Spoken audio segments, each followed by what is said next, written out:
Hi, greetings from the Netherlands. I am Lais Junqueira, Quality Patient Safety and Innovation Manager at Elsevier, and today I have the pleasure and honor to share with you some perspectives on how knowledge and technology can be great allies to improve quality of care and patient safety. Well, before we talk about knowledge and technology, it's important to acknowledge what is the burden of unsafe care that we're facing in the world. So recent statistics from the WHO reports that 1 in 10 patients is subject to an adverse event while receiving hospital care in high-income countries. Unfortunately, those numbers are worse for low and middle-income countries, reaching up to 1 in 4 patients being harmed, which leads actually to 2.6 million deaths around the world. And of course, those the fatal statistics also lead up to increased costs. So for instance, in high-income countries, up to 15% of hospital expenditure is due to safety failures. My neighbors here from the United Kingdom, the NHS, actually spent 1.63 billion pounds just on safety failures. And the social cost of patient harm can be valued from $1 to $2 trillion a year. What we know is that eliminating harm could boost global economic growth by over 0.7% annually. These figures are very shocking, but one thing to keep in mind is that it's very easy to get lost with the numbers, right? Get your head wrapped around numbers and numbers and numbers, but actually what those numbers mean are people. These are images from patients that have suffered harm. These are pictures from patients from the patient safety movement. And I think this is what we always need to remember and to keep in mind. When we're talking about patient safety and numbers, we are talking about people. We're talking about ourselves. Now, when the number of patients overflowed the hospitals, for example, during the pandemic crisis, it was clear that we have an over-reliance on healthcare professionals. We basically request them to act as heroes and to create individual fixes to prevent patient harm. And although this is very important, very necessary, and they are saving lives by doing the individual fixes, they are not sustainable, as those fixes fail to address the bigger system flaws. This notion of clinical heroism has been highlighted during the pandemic crisis, of course, but it isn't something new. It starts on the education journey of the healthcare professionals, in which students are taught to fix the issue for the patient that is in front of me right now. What they're not taught is how system fixes can improve not only the care that's being provided to the patient right here in front of me right now, but also the patient that I'll see tomorrow and the patient that I will never see. And this can only be achieved with the creation of what we call safe systems in healthcare. Now, that is why if you're watching this and you are part of the healthcare industry, you can be a clinician, you can be a support staff, you can be like me working with knowledge and technology to support professionals. Now, if you work with healthcare, if you're involved in healthcare, you should be thinking about quality improvement at all times. And thinking about quality improvement means thinking about systems. So when we talk about systems traditionally, we are talking about a combination of processes, right? So processes that will create a safety net that will prevent errors. Now, I want to invite you to take a look at another angle of safe systems as well. Another component, which actually, if variable, can impact every single moment of care. For instance, if a wrong decision is made, your process might not be able to get that wrong decision and to absorb the error, unless your system is wired to foster safe decision-making. So basically, we have a safe system being the sum of safe processes and safe decisions.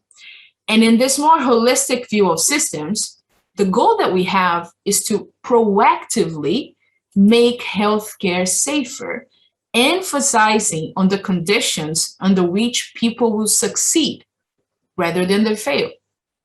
And this needs to come together with a push for best practice, a push for excellence. And in order to do that, we need to connect people, process, knowledge, and technology. Now, let's take a deeper look into the knowledge part of it, into the evidence-based practice part of it. So we have on evidence-based practice 3 very important pillars: clinical expertise, patient values, and the best research evidence available. And I want us to think about that last one, the best research evidence available. Now, what we know nowadays is that clinical knowledge keeps on expanding. And the reason for that is that it's its very nature. It's never static. Knowledge that we have about the human body and science is constantly evolving, and the statistics around it as well.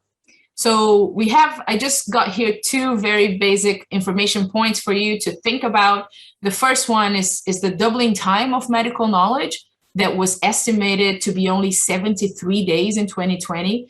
That means that every 73 days, we would have all the clinical knowledge that we know doubling up.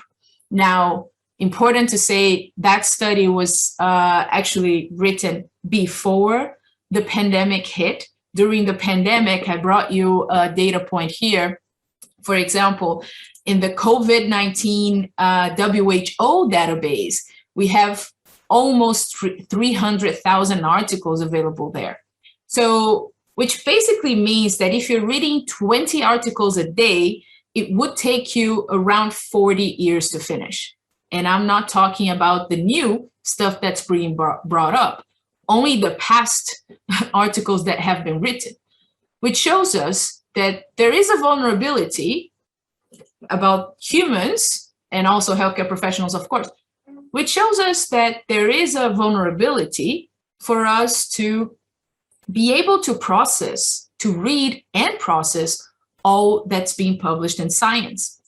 Now, the good news is that with that speed, there is a way to deliver knowledge, which is via technology. So in theory, you can see that knowledge powered by technology will support evidence-based practice, which will then support decision-making, safe decision-making within the system. Now, in theory, this is logical. It presents itself very clear. But many times, that's not actually how patients and clinicians experience the health system. I would say this is a bit more like it. When I first saw this Escher piece, I thought it translated quite well how stakeholders experience healthcare. Difficult paths, sometimes you need to go in circles, and you don't have clear guidance on where to go, when to go to reach your goals. So when I talk about safe systems, we should then work to improve the navigability of the system, focusing on aiding decision-making. And that's where nudge theory comes in place. Behavioral theory suggests that rationality is limited by psychological factors, emotional associations, and also mental assumptions that can distort reality. And that all makes the decision-making process a lot more difficult. Now, it's in this context of the difficulties of getting rational decisions made that the concept of nudges arise. And they were made public by the book Nudge, Improving Decisions About Health, Wealth, and Happiness by Cass Sustin and Richard Taylor. The authors will define Judge on this book as a tool capable of guiding behavior, optimizing citizen choices by encouraging safer and healthier behaviors from an individual and community perspective. And one very important element to keep in mind is that it's fundamental to nudges that individuals keep their freedom of choice. Now, how does that translate in our day-to-day lives, right? Nudges are present in our day-to-day lives. They are small pushes that generate changes in your habits or behavior and benefit you and the society around you. So for example, if you have a smartwatch like me right now, chances are that one day you got up after receiving a message saying that you've been sitting down for too long. You know, those days where you have conferences in a row and then you get a message here, stand up.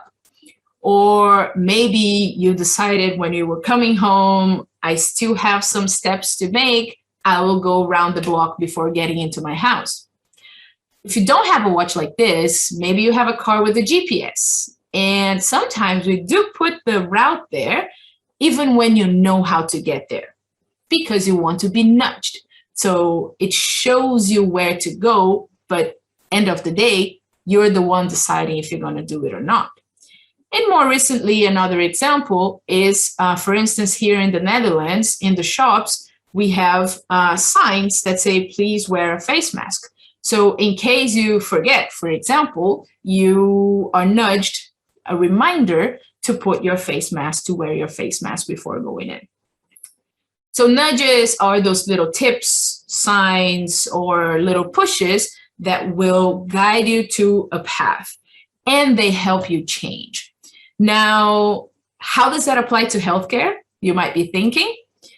It applies in different ways. So the use of nudges in healthcare as a way to encourage healthier decisions is being explored continuously. A great example is organ donation in Canada. According to behavioral science, again, important psychological barriers will prevent people from becoming organ donors, including the status quo bias, the tendency to maintain the status quo even when a change would be beneficial and in line with your personal values and beliefs. So, for example, in Ontario, Canada, a government experience evaluated the use of nudges to record organ donations. As you can see on your screen, they do have the majority of Canadians supporting organ donation, but less than 23% make plans to donate. So what the government did was applying nudges to the registration forms. And among the interventions, the researchers included phrases as nudges, as you can see right here on your screen. If you need a transplant, would you do it? And how would you feel if you or a loved one needed a transplant and didn't get it? Please help us save lives and register today. And the good news is that this experiment observed an increase of 143% compared to the control condition. In the UK, the nudge unit, it's a team known as the nudge unit, concluded that nudges in the organ donation registry could result in 100,000 new registrations per year, which represents a 40% increase.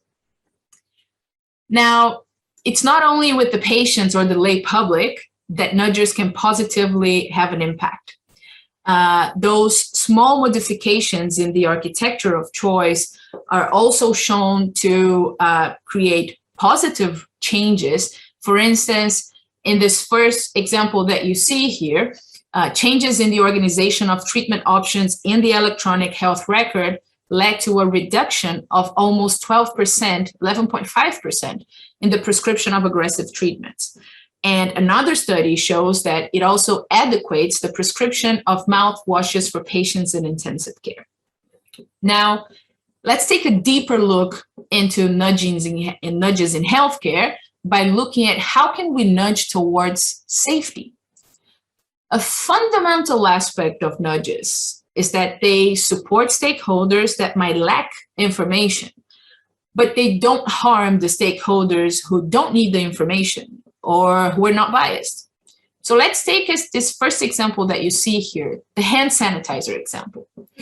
A study evaluated patient and clinician behavior towards a hand sanitizer by placing it in the middle of the lobby with limited landmarks and barriers. And visitors were 5.28 times more likely to use them there. The position of the hand sanitizer is a light nudge towards a safe behavior. Another example that you're seeing on your screen right now, this time directed at clinical decision-making, is the integration of a clinical decision support tool into the electronic health record. In this case, these nudges will support the stakeholders in two key ways. One is by avoiding errors of omission. For example, by including a list of parameters to be monitored after a surgery. As well as the other way is guiding them towards evidence-based practice by including a clinical practice guideline into the workflow, for example, with order sets.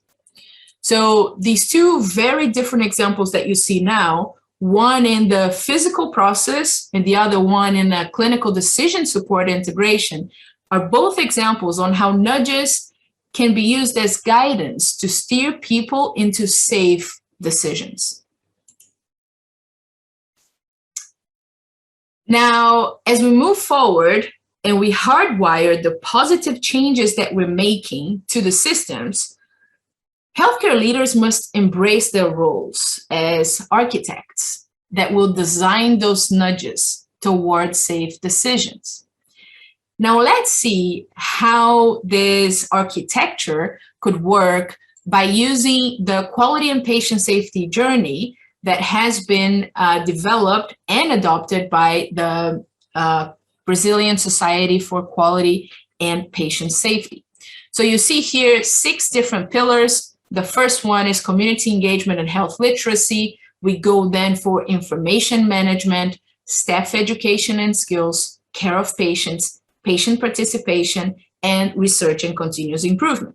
So you can see that all these 6 pillars and all those 6 elements, they speak to safe systems, to a broader view of patient care. Not only the pillar of patient care, but everything that surrounds us, everything that surrounds it, and how can we make sure that knowledge and technology are supporting us to make those pillars safer.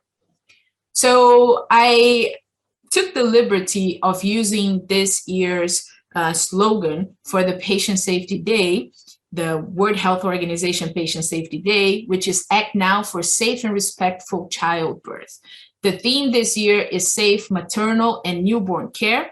And as you can see here on your screen, I have the World Patient Safety Day logo and also the Alliance for Safe and Respectful Childbirth that was created in Brazil by the Brazilian Patient Safety Society.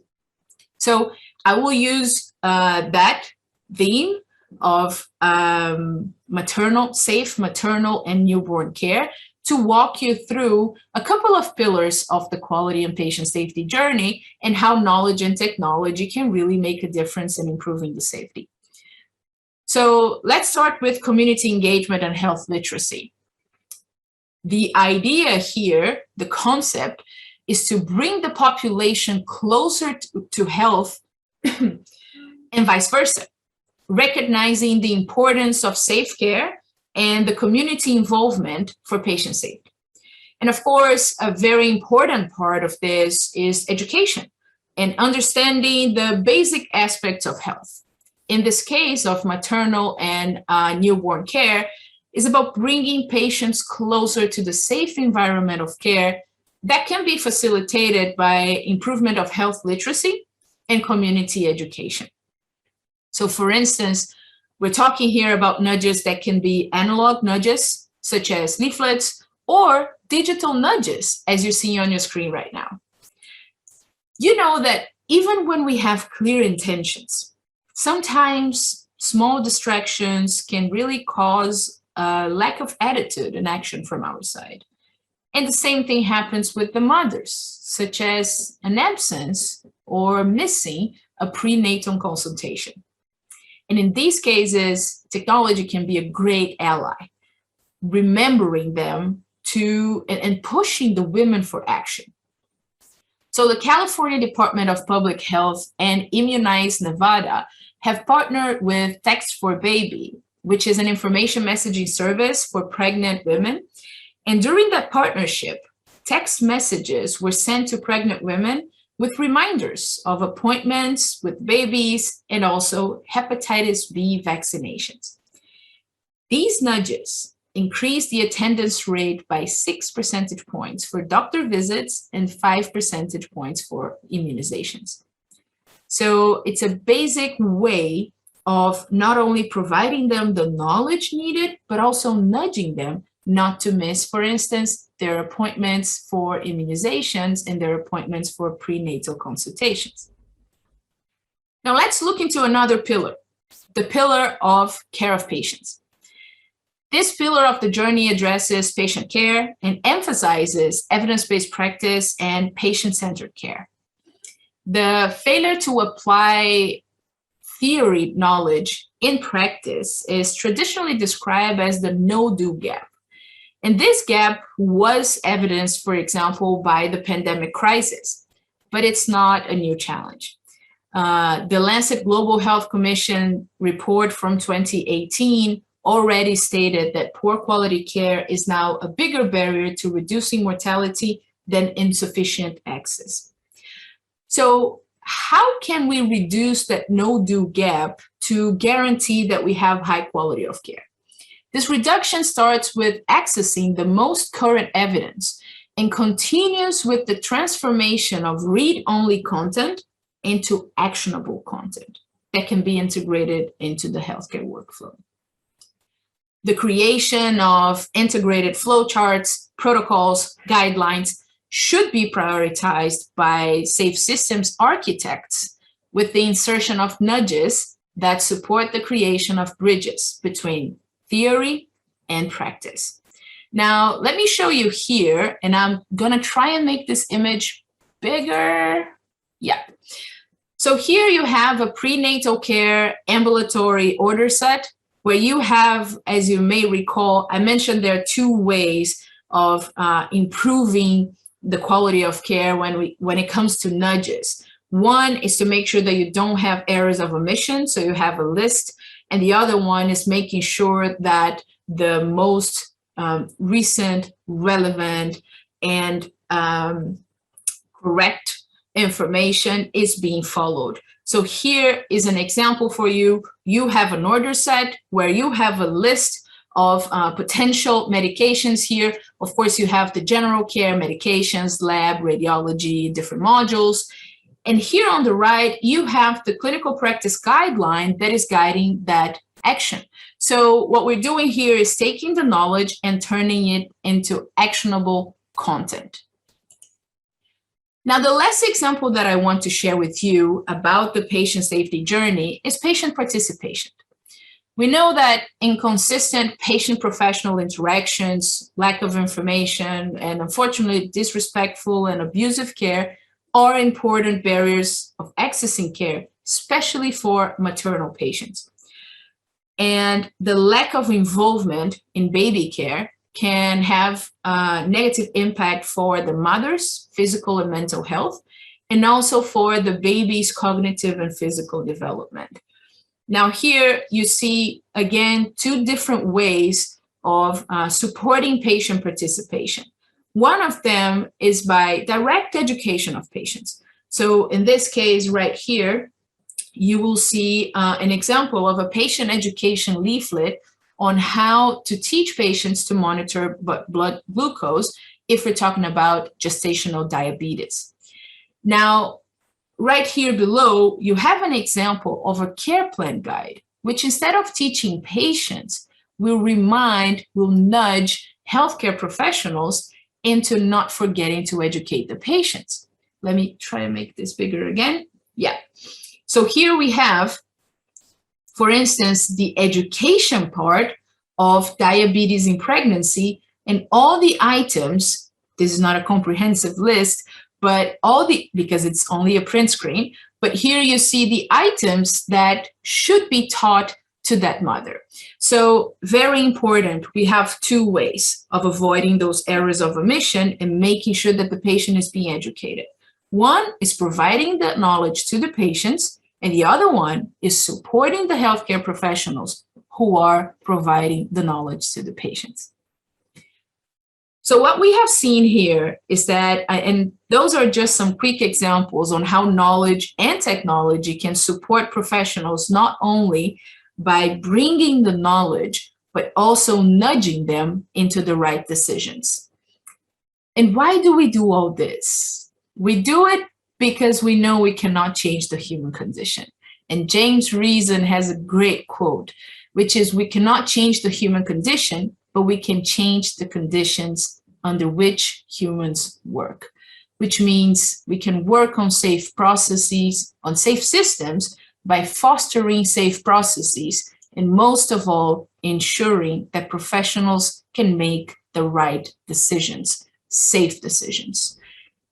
And one thing to keep in mind that is very, very, very important is that this challenge belongs to all of us. And the reason for that is because no one is safe until everyone is safe. I would like to thank you very much for your time today, and I hope we can continue this conversation and keep moving together towards a safer system for all healthcare professionals.